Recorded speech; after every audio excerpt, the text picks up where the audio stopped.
evening. Happy Monday. Welcome to Power Talk. I am your host, Adrienne, and I am so glad that you are taking time out of your week to spend some time here with me and with my guest tonight, who is Lauren Walker. Lauren is a yoga instructor. She's an author. She is an energy medicine practitioner. And tonight we're going to be talking about yoga and specifically about a form of yoga that Lauren has created called energy medicine yoga. And let's just go with it, Lauren. So welcome. Well, thank you. It's a pleasure to be here. So I'm familiar with energy medicine because I have a friend who is an energy medicine practitioner. And I'm familiar with yoga because I do yoga on Mondays and Thursdays, two different kinds. But I don't know how they work together. Yeah, well, that's great that you're familiar with both of them, because a lot of times people know one or the other, but not both. So you've already got a jump on it all. So basically, I was an energy teacher, was a yoga teacher, and studied and practiced for years before I discovered energy medicine. And, you know, energy is a component, obviously, of yoga. It's about energizing the body, and there's all different energy layers in the yoga practice. Depending on how deeply you study, there's quite a lot in yoga that is energy specific. But it never felt to me that it was really accessible. It felt very esoteric. When I started to study with Donna Eden, my teacher, and started learning energy medicine, I had taken a break from teaching yoga, so I had the opportunity to just dive directly into energy medicine and do those practices. And even though I wasn't teaching, I was still practicing yoga, and I started to notice all of these correspondences, and I would put little bits of the energy work into my yoga practice, and what I started to notice was my yoga practice, the results and the benefits from it started to increase. And the energy work that I did started to increase as well from the yoga practice. So they both fed each other. And it still took me quite a few years before I started to teach that, because I felt like, oh, I'm just doing this one little thing for myself. And, you know, it's not really a thing. It's just my thing. Yeah. But when I went back to teaching yoga again, this is about 6 or 7 years after I started practicing energy medicine, I was teaching in a unique situation at a military university, which isn't where you normally think of when you think of yoga. No. Right? Not at all. And, you know, the students there had crazy lives in university, and they were going off to even crazier lives, doing things in areas of the world that most of us don't even want to think about. And I wanted to make sure that they had tools to really keep themselves together and strong and centered and grounded. And what I discovered was the energy tools were really helping the yoga to activate in a deeper level. So I shared that with them, and that was my light bulb moment. That was when it was, okay, this is something real. This is something that I can recreate and teach to other people, and the effects that they have will be as profound as I have. And it's proven to be so. Yeah, you know, I took a basic energy medicine course. It's been 4 years ago, I think. And I still do the tapping and the hookups and the cross crawls and all that. And that's all really good. And the yoga that I do is much more gentle. I have some mobility issues. I've got a knee that doesn't work quite right. So, I mean, I do Swarupa yoga on Mondays, and then I do Vini yoga on Thursdays. And so they're very gentle. And a lot of the things in your book are a little bit more rigorous than what I'm used to. Is there a way that I can incorporate some of these principles with a less rigorous yoga practice? Absolutely. And that's interesting that you say that, because there are a few advanced practices in that book, but for the most part, the practices are very accessible and very easy to do, even if you have mobility issues, or, you know, the number one thing I hear is, I'm not flexible, I can't do yoga. But the truth is, you don't have to be flexible. I've taught these classes to people in wheelchairs. I've taught at nursing homes. So you don't have to be one of those Instagram yogis to do this work. It's so accessible. My feet behind my head and all that. Exactly. You don't need to do that. But, you know, the beautiful thing is that you can you can incorporate and weave in these practices with any kind of yoga that you do. And so, just doing, you talked about the thumps and the cross call, the wake up, we call it, before you do any practice, just that alone will transform your yoga practice, even if you don't put anything else into your yoga practice, because you'll have your energies working in the right directions so that your yoga practice will land in your body in a different way. And I've done that a couple of times, and when I did, the yoga practice was much better and much more effective. Incredible, just by doing that little thing. Yeah, and then I get in a hurry and I forget, and my head's 1,000 places until I can hit the mat, and and so it doesn't work quite as well. Yeah, no, you have to do the work to get the results of the work, that's for sure. But you absolutely, there's so many things in here. So if you're already a yoga practitioner, you can kind of go through this book and pull out the things, either the poses that you already do and then incorporate the EM yoga pose into that pose that you do. Or even, part of the evolution of EM yoga came through the sun salutations. We do the sweep up and sweep down and sweep up and sweep down. And in EM yoga, you sweep up and then you do this weave back and forth all the way down. Something like that is so simple has a really profound effect on the energetics of your body and therefore on your yoga practice. Yeah, one of the things that I really remember from the class that I took is the figure eights that you incorporate with the weaves, and that is huge as far as shifting and holding my energy in balance. Absolutely. And you talked about your knee, and so doing little figure eight patterns over your knee. I do that. Yeah. There's a few other things that you can do to help rehab your knees, and I talk about those as well. And I've got a couple of online classes that I really get into that knee rehab, because so many of us, I do these knee things every single day because that's kind of one of the weaker links on the physical body. Right. The knee is not the best designed joint of everything. No. Hey, God, what were you thinking? A nap for like 20 seconds and then exactly, I guess. Well, and my problem is I don't have any cartilage in there, so at all. So it's kind of difficult to think about really rehabbing it, but I'm doing everything in my human power to not have a knee replacement because I really don't want anybody cutting on my body, because that just cuts all those energy meridians and makes a real mess. And so my plan is to not have to do that. Yeah, good. I'm working it. So one of the things that you might want to work on, and we talk about this in the book, is the wood element, because the wood element governs tendons, ligaments, and so all of that connective tissue that is compromised in your body is in that element, and so that will have an effect on the rest of sort of the wood element complexes, which is the liver and the gallbladder, and the emotional component of that is anger and assertiveness. So the ability to, some people don't, especially a lot of women, we don't feel anger at all, even though it's there somewhere. And then the other, right? Stuff down. Yeah. And then the other side is feeling like anger about everything. And so either way, you want to be able to feel that energy, because anger is an incredibly powerful emotion, but you don't want to just be living with that anger. You want to transform that into really positive, assertive action. And so some of those things in that wood chapter of the book might resonate with you and be helpful for you in rehabbing the knee, but in also just keeping that whole energy system in balance, because already there is an imbalance in part of that system. Yeah, exactly. And I found that the stuff with the 5 elements I found very interesting, because I hadn't really thought about it in that way before.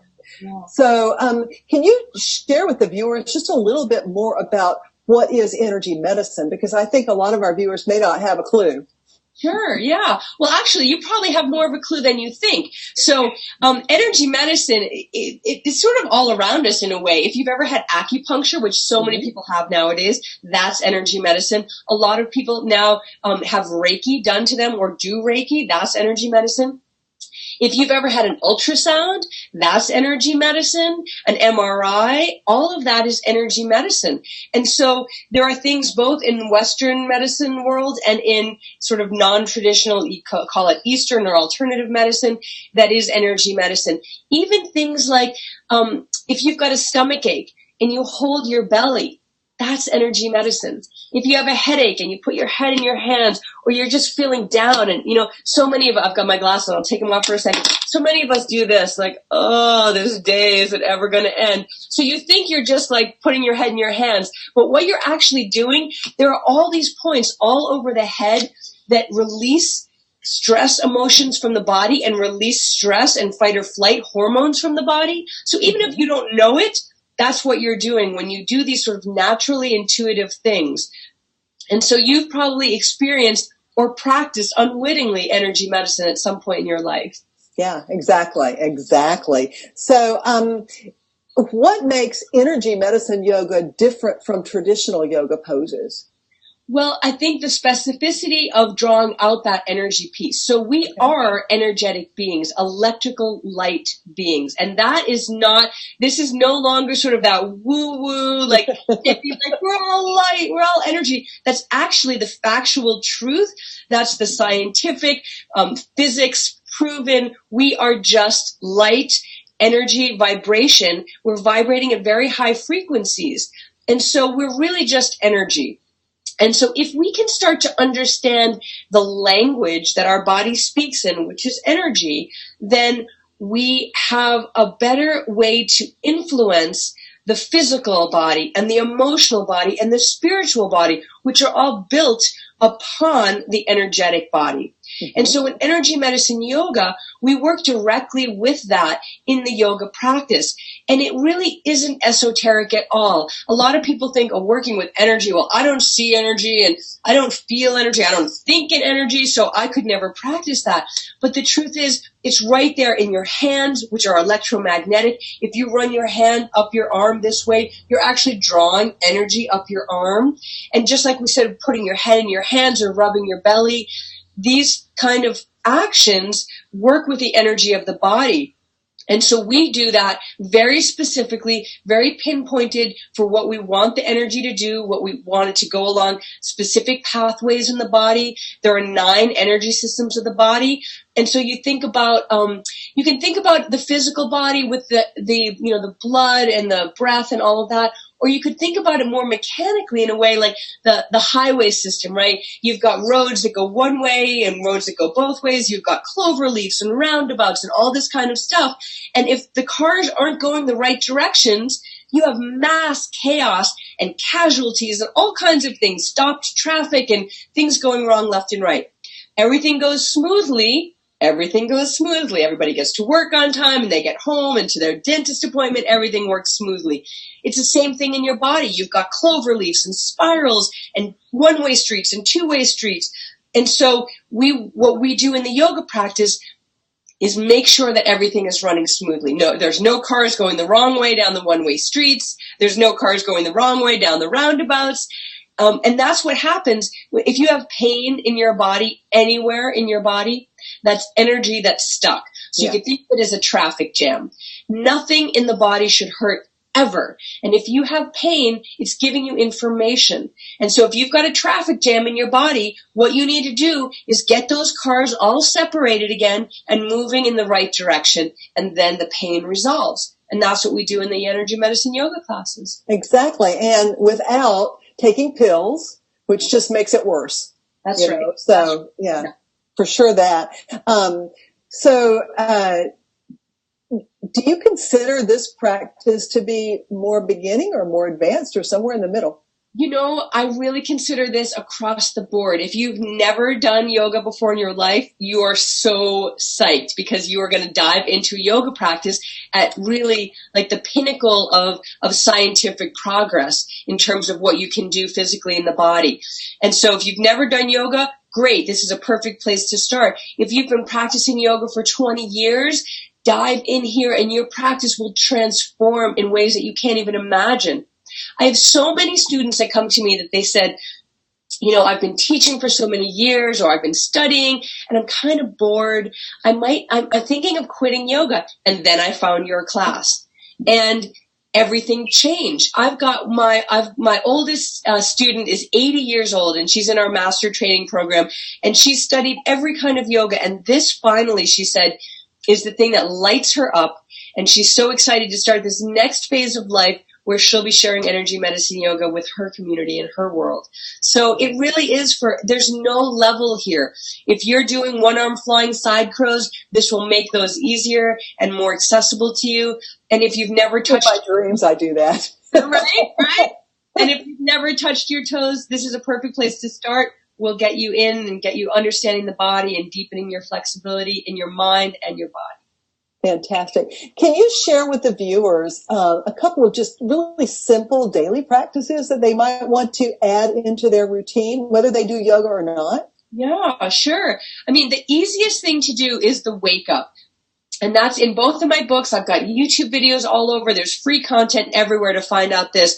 But this is really how to get your energy moving forward and crossing over, which are the two most important flows of energy in the body, and also the root cause of every disease pattern in the body. So if your energy isn't moving forward and crossing over, you can't heal, you can't get well, you can't feel 100%. And if you've got a disease pattern that you're trying to cure or heal or correct in some way, whether it's conventional medicine or alternative medicine, you have to get these underlying energy flows working for you. Otherwise, your kale smoothies, nothing's going to work. Right. You find your collarbones and you drop down into these hollows right beneath them, and you start to thump. And you breathe in the nose and out the mouth. And in the nose and out the mouth. And this gets your energy awake and moving forward, which is what you want the energy to be doing. Otherwise, you're working at a 50% capacity. Let's just do one more breath here. And then right into the center of the chest over the thymus gland to stimulate your immune system response. In the nose and out the mouth. Then right at the bra strap, I'm not sure how far down you can see on the screen here, but right at the bra strap line on the side of the body, if you tap there. That's the hardest one for me to reach. You can put your hands, I'm not sure what you can see on the screen. If I back up a little, is that a little bit better? That's perfect, yeah. Okay. So if you tap right there, and you can do your hands sideways if that's easier, or even like that. These are spleen points, and they get your energies integrated and digested and harmonized. Shake that off. And then the last one is tapping right under the eyes on the cheekbone. Same breath, in the nose and out the mouth. So those are the 4 thumps, and that just gets your energy awake and moving forward and grounded. And I feel much more vibrant now after doing it. It happens that quickly. Yeah. That quickly, because we're only energy. And so you speak to your energy in the body's language, and it responds immediately. So the second thing we're going to do is the cross crawl. I'm going to stand up again and back up. Can you see me here? I can, yeah. You're going to do the same arm to leg, and you can do this sitting in a chair. You can just be doing it like this, where you're sitting in a chair. You're just going to tap the same arm to leg, same breath pattern, in the nose and out the mouth. And then stop and brush your hands off, and then cross it over. And the same thing, you could be sitting in a chair and just crossing it over like that. You don't have to be up. If you want to be more active, you can be up. If you want to be even more active, lift the legs even higher and the arms even higher.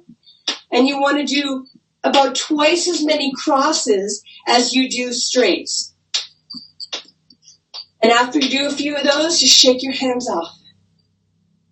And what that does is it gets your energy crossing over from the hemispheres of the brain down to the DNA. Everything crosses over. Everything works in this crossover spiraling pattern. And again, if that isn't happening in the body, you're working at that deficit again. So just getting your energy forward and crossing over, just that will change everything for you. Exactly. And, like you said, if you do it before you go to your yoga class, it's really going to make a huge difference in how you do the yoga. Another piece that you talk about in your book is breathing, how important breathing is. And I think we tend to forget that. It's part of every yoga class that I've ever been to. They will give you some sort of a yoga breathing practice. And the one that you talk about the most in your book is the Ujjayi breath. And I loved how you called it the Darth Vader.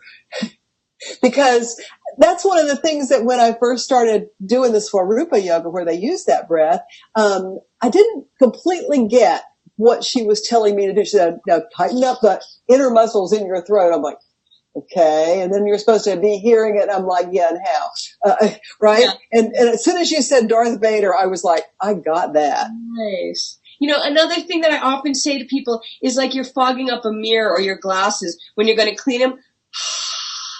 Mm-hmm. That's exactly what you do. And you do the same thing, but you just close the mouth. And you get that same breathing sound in the back of the throat. Yeah, exactly. So, and you talk about doing this at the beginning of a yoga class and how sometimes you forget. But here's what I could say that might maybe spur that a little bit easier. You get, unless you're like racing in and like you land into your yoga class just as they're starting, right? Which that was today. We've definitely all done that before. But usually, you know, you get there and you roll your mat out and you kind of look around and you're like, oh, hey, Jade. Oh, hey, Thomas. You know, you see people and, you know, you put your blanket down and you drink your water and maybe you like check your phone. And like, I'm not going to check my phone. You turn your phone, you know, whatever it is that you do, but you have those few extra minutes. Yeah. What I do, I always sit in the back of the class because that's just my spot, right? We all have our spot. But wherever you are, you put your mat down and you do your 4 thumps and you do your cross crawl. If you check out the book, you do the zip up and the hook up, which are the other 2 pieces of the wake up. Mm-hmm. And the teacher hasn't even come into the room yet. And already you have transformed the coming yoga practice that you're about to take. You've opened up the gateways so that it can land in the body in a completely different way. That's fantastic. And I noticed in some of the material that Sarah sent me, you've got a bunch of events coming up. You've got a level 1 training in Denver, and then that's like the end of May, and then early in June, you're doing the same thing in New Hampshire? Yep. So we've got a couple of trainings, like you said, in Denver and in New Hampshire, where we teach yoga teachers how to bring this work into their classes. And even if you're not a yoga teacher, but you're a long-time practitioner, you have to have been practicing for a year or more. Mm-hmm. You can take it as an immersion. And just 4 days of kind of sinking in and really learning the practice. And then on the middle of June, I'll be at Omega Institute in upstate New York for a weekend retreat. And then in August at Feathered Pipe Ranch for a week-long retreat with the chakras, which I've never taught this material before to the public, so I'm really excited. Chakras get a lot of press in the yoga world, but not a lot of real understanding. Uh-huh. So I'm excited to bring the energy perspective into the chakra work. So, yeah. So if some of our viewers are interested in any or all of this, how can they register? So you can find all of these on emyoga.net. And there's also, I've got a couple of courses online. I'm actually about to launch an online course with Donna Eden that we filmed in the fall. That'll be an 8-week course. And there'll be about in another few weeks, we'll start promoting that. And you'll see that on the website as well. And we're putting together this spring a video library that by the end of the summer will also be available online. So you can find classes, beginner, intermediate, advanced. There'll be prenatal and teen yoga, chair yoga.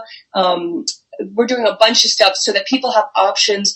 And all of the teachers that we're training then will be starting to teach in their areas of the country. So you'll be able to find a yoga teacher near you. Fantastic. And please tell Donna that I said hello. I got to know her back in the day at the Universal Lightworker conferences that we both would attend and be workshop leaders at. So, and so listeners, here's the book. This is actually Lauren's second book. You might want to check out both of her books, but here's her new prescription book. So it's really, really good. And I am taking advantage of it even as we speak.